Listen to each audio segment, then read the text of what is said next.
साथियों,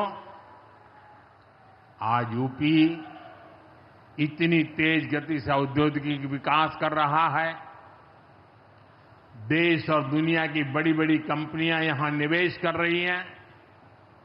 इसके पीछे भाजपा सरकार की विकासपरक नीतियों की बड़ी भूमिका है। सपा के समय में यूपी में अपराधी बेखौफ थे और निवेशक यहां आने से भी डरते थे, लेकिन भाजपा की सरकार में अपराधी में खौफ है और निवेशक यूपी के भविष्य में भरोसा देख रहे हैं। मैं विकास की इस रफ्तार के लिए यूपी सरकार को बधाई देता हूं। साथियों, मुझे संतोष है कि काशी में विकास का महायज्ञ लगातार जारी है।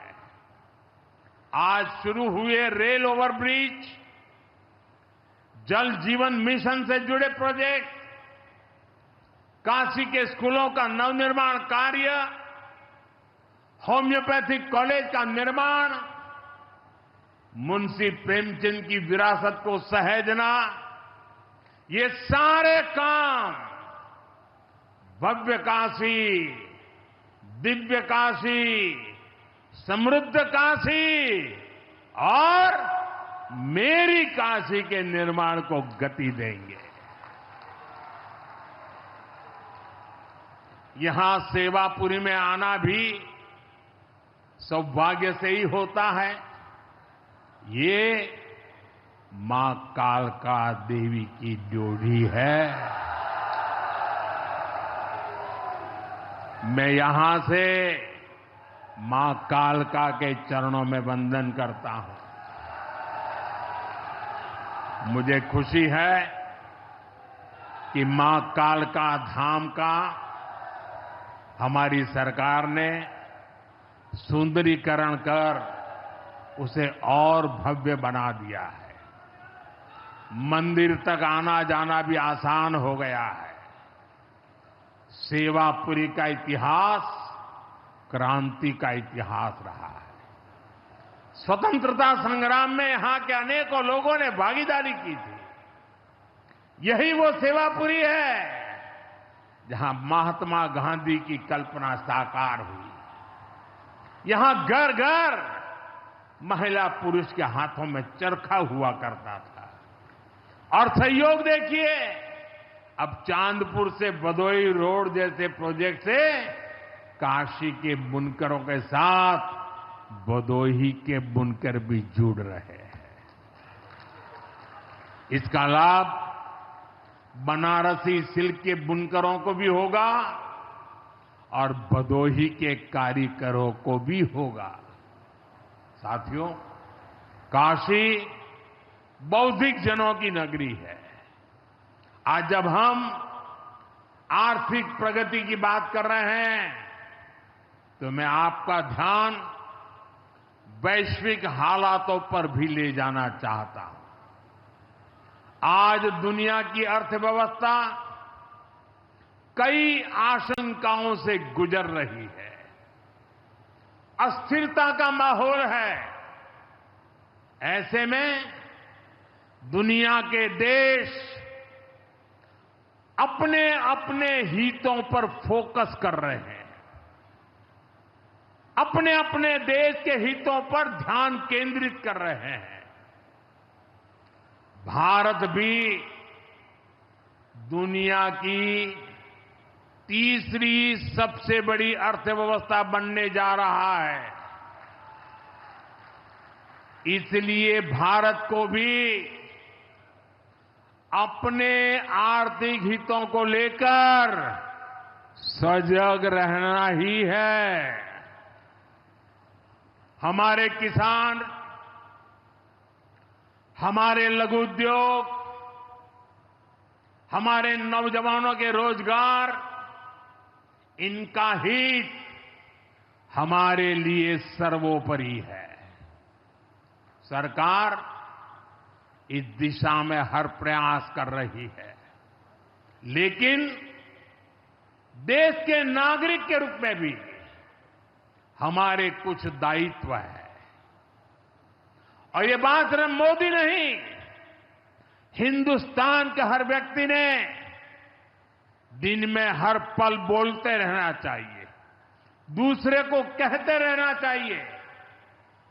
जो देश का भला चाहते हैं, जो देश को तीसरे नंबर की इकोनॉमी बनाना चाहते हैं, ऐसा कोई भी राजनीतिक दल हो, कोई भी राजनेता हो, उसने अपने संकोच को छोड़ करके देश हित में हर पल, हर बार, हर जगह देशवासियों के अंदर एक भाव जगाना होगा, और वो है हम स्वदेशी का संकल्प लें।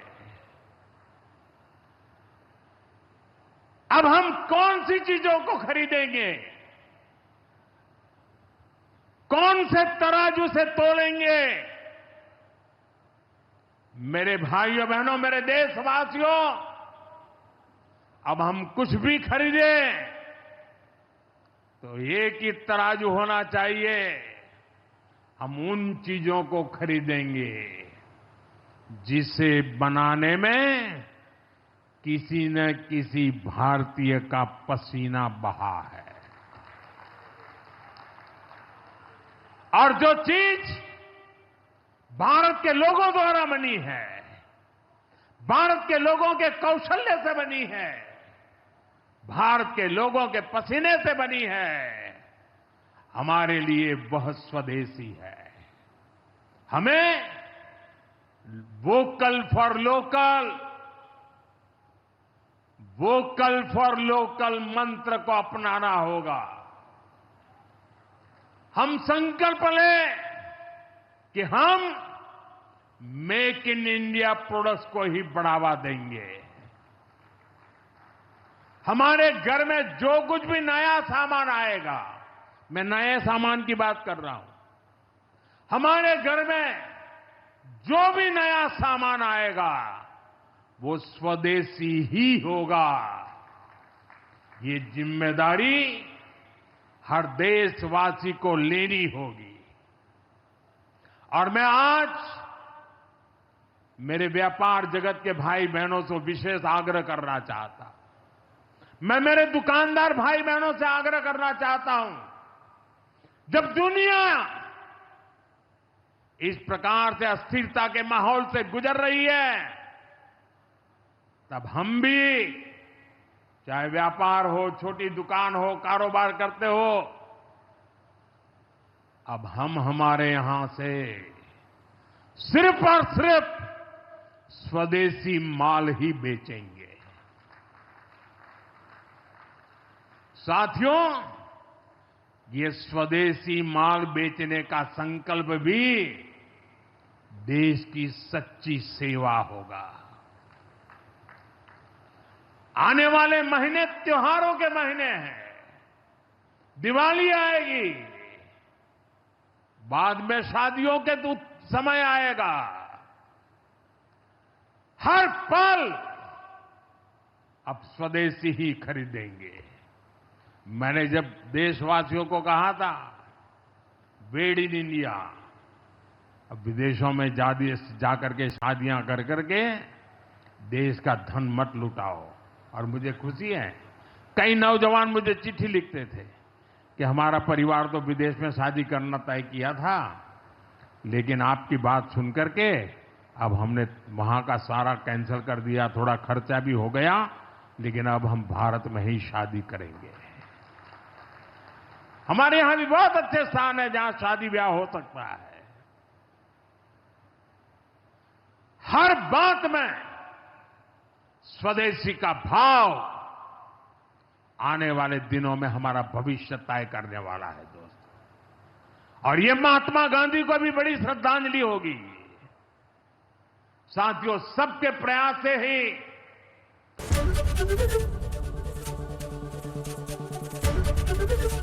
एबीपी गंगा, खबर आपकी, जुबान आपकी।